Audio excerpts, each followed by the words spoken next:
Ma première affaire criminelle importante que j'ai traitée en tant que directeur d'enquête pour des faits de viol sur une personne vulnérable, c'était une mineure handicapée de 14 ans. Elle a été violée à plusieurs reprises, dans le train, dans les espaces publics, dans les transports en Île-de-France.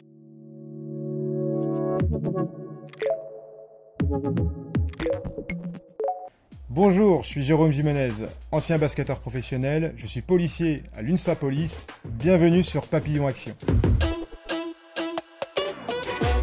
Un parcours assez atypique puisque j'ai été basketteur professionnel pendant plus de 10 ans et je suis entré dans la police en qualité de sportif de haut niveau. J'ai exercé surtout dans le judiciaire pendant une dizaine d'années et depuis 2 ans je suis syndicaliste pour l'UNSA Police et notamment responsable communication Île-de-France. L'UNSA Police, c'est une organisation syndicale indépendante qui aide les policiers dans leur quotidien pour défendre l'intérêt des policiers.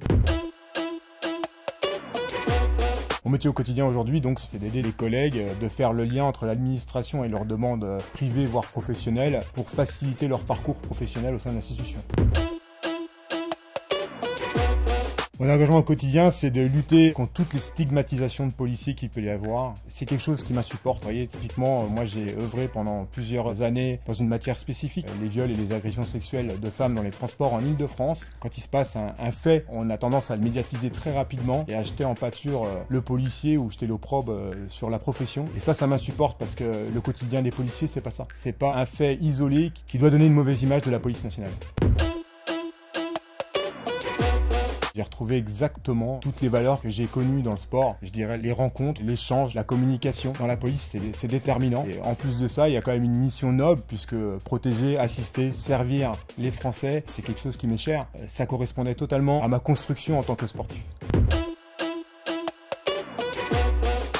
Je ne sais pas si je peux parler d'une plus grande injustice, mais en tous les cas, je me bats tous les jours pour donner une bonne image de la police et du policier. Je pense que c'est très important et je me bats aujourd'hui pour retisser du lien avec la population. Je pense qu'on en a besoin. On a vécu ces 7 dernières années des années difficiles. Il est temps d'échanger de nouveau en fait avec la population, les Français. Et je fais également ces actions par le biais de rencontres, rapprochement police-population avec les jeunes dans les quartiers. J'essaie d'aller au plus loin pour donner les bons codes et surtout les bons arguments aux plus jeunes.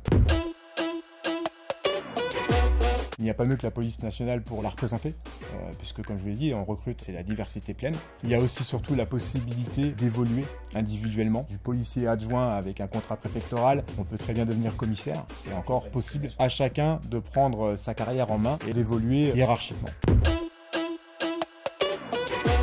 Mes futurs projets, c'est de continuer à mettre en avant mon syndicat et je remercie d'ailleurs par cette occasion mon secrétaire général Olivier Harlet de me faire confiance. Je remercie son adjoint Thierry Claire de l'UNSA Police de me faire confiance et je remercie une autre personne qui est venue me sortir un petit peu d'une situation difficile il y a 2 ans, Olivier Kléber. C'est 3 personnes que j'aimerais citer parce que ce sont des personnes qui me chapeautent et qui ont été bienveillantes avec moi. La persévérance et le travail finissent toujours par aboutir. Et ça, c'est quelque chose que je garde toujours dans le coin de ma tête.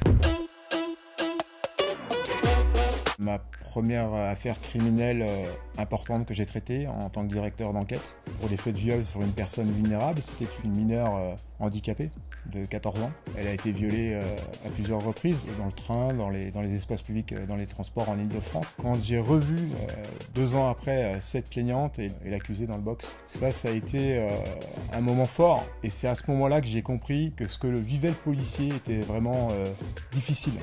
Que le policier, en fait, c'est la personne qui récupère parfois les affaires les plus sordides. C'est lui qui fait le lien entre ce que peuvent vivre certaines personnes et après la justice. C'est nous qui devons penser un petit peu toutes ces plaies ouvertes. Et croyez-moi, quand vous avez affaire à une victime de 14 ans handicapée, c'est bouleversant. Le combat de ma vie, c'est de donner une très bonne image du métier de policier, qui est un métier respectable. Et je crois que le combat de ma vie va se résumer à cette phrase: il faut protéger les gens qui nous protègent. Ce que je dirais à un jeune qui veut s'engager dans la police, au même titre que la gendarmerie nationale, que les pompiers, que les infirmiers. Je pense qu'il n'y a pas plus beau métier que tous ces métiers d'aide, d'assistance, de protection pour les Français. C'est du contact humain. Et vous voyez, je suis désolé d'entendre ce matin en interview, par exemple, que ces métiers n'attirent plus. Parce que la jeune génération ne se tourne plus vers ces métiers et il est vraiment important de redorer un petit peu le blason de toute l'institution pour avoir des profils intéressants, compétents. Et c'est un métier noble. Hein.